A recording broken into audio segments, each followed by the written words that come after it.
The rain has been falling for 40 days, and the fire is finally losing its battle.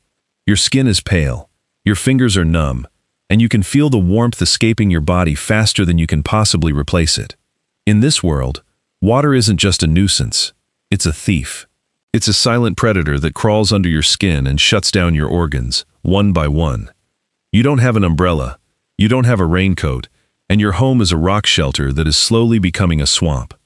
For the humans living through the green Sahara 10,000 years ago, the sky didn't just leak, it stayed open for generations.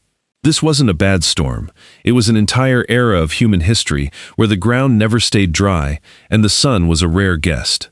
How our ancestors managed to stay warm, stay dry, and actually build a thriving culture under a permanent deluge is one of the most incredible stories of human resilience ever recorded.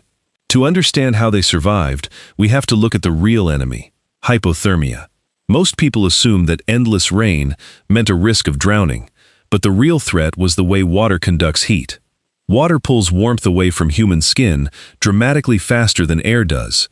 It's like a biological heat sink that drains your energy until you simply can't function. You can survive a freezing, dry night with enough grit, but if you're soaked through at the same temperature, you can deteriorate into a lethal state of hypothermia in just a few hours. For the humans of the African humid period, the first and most urgent technological problem wasn't finding food, it was keeping their own body temperature from dropping below the point of no return. So, how did a creature with no natural fur stay dry? They didn't just throw a random hide over their shoulders like a cartoon caveman. They were master engineers of leather. The archaeological record shows a level of tailoring that modern outdoor gear companies are still trying to figure out. Our ancestors took animal skins and put them through a grueling multi-step treatment process involving scraping, stretching, and, most importantly, waterproofing. By rubbing rendered animal fats and oils methodically into the leather, they created a membrane that repelled water exactly like a duck's feathers. The outer side shed the downpour, while the inner layer trapped a pocket of warm air directly against the skin, creating a thermal envelope. It was essentially the world's first high-performance rain jacket, designed thousands of years before the invention of plastic. But a good jacket only gets you so far if your bed is a puddle. When the ground became a permanent sponge, humans arrived at an architectural solution that shows up independently across the entire ancient world. They got off the floor. Whether it was the stilt houses of Southeast Asia or the pile dwellings found near prehistoric European lakes, the logic was identical. If you can't stop the flood, you build above it.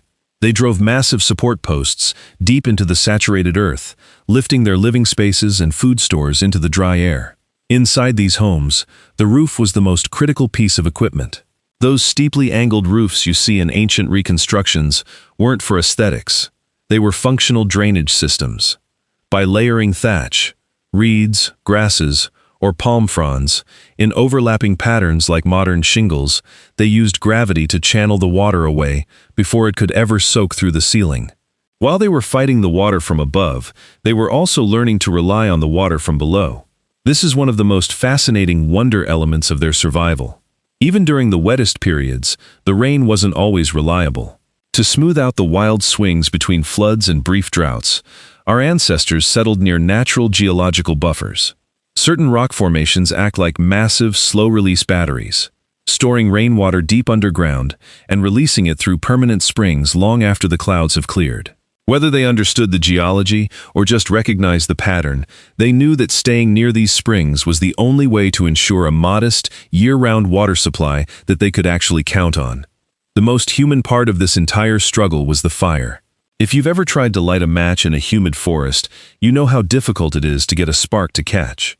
Now imagine trying to maintain a fire for your entire tribe while it pours outside for months. They brought the fire deep into the rock shelters, using the natural geology to shield their lifeline from the wind and rain. That fire wasn't just for cooking. It was a psychological anchor. It was how they dried their gear, how they kept the dampness from rotting their bedding, and where they gathered to share the knowledge that kept them alive. Don't use that hide, it's not cured yet. Or, the water is rising in the lower valley. This collective intelligence, passed down through conversation, was just as important as any stone tool. It's easy to look at the Sahara today, a furnace of sand and rock, and forget that for 10,000 years, it was a lush savanna, teeming with hippos, crocodiles, and people who knew how to swim. We find their rock art scattered across the desert, depicting a world that has since completely vanished.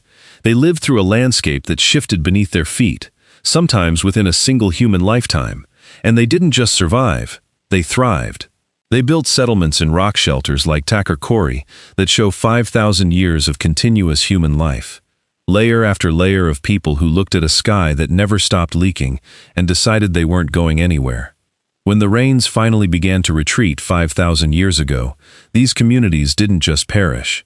They carried their centuries of accumulated knowledge about water management and climate adaptation with them. They migrated toward the Nile Valley and the Indus River, bringing with them the engineering skills that would eventually build some of the greatest civilizations in history. The very agricultural systems we celebrate today, the ones that turned seasonal flooding into a source of life instead of a catastrophe, were born from the hard-won lessons of people who had spent millennia learning to live with the water. We live in a world now where we feel like we've conquered the weather. We have central heating, digital rain sensors, and umbrellas that fold into the size of a smartphone. Most of us today have a minor existential crisis if we forget our umbrella in the car or if we have to walk 30 feet through a light drizzle to get to a Starbucks. We worry about our phone battery dropping below 20%, while your ancestors worried about whether the fat-treated leather on their shoulders would hold up through another week of monsoon. They didn't have the luxury of checking a forecast. They only had the flight of birds and the smell of the damp air to tell them what was coming. They sat in rock shelters and engineered their way through a 10,000-year deluge so that we could eventually live in a world where the rain is just a background noise on a relaxation app. Honestly, after building entire empires while being permanently damp, paying a water bill or dealing with a leaky faucet doesn't sound quite as dramatic. On the bright side, at least back then, you never had to worry about your car's wipers failing or your flight being delayed due to inclement weather. Because in the green Sahara, if you didn't like the rain, you didn't call a customer service line, you just grabbed your fat-rubbed coat and kept building. They survived the endless rain so that we could have the luxury of complaining about the puddles, and that is a legacy worth a bit of a soak.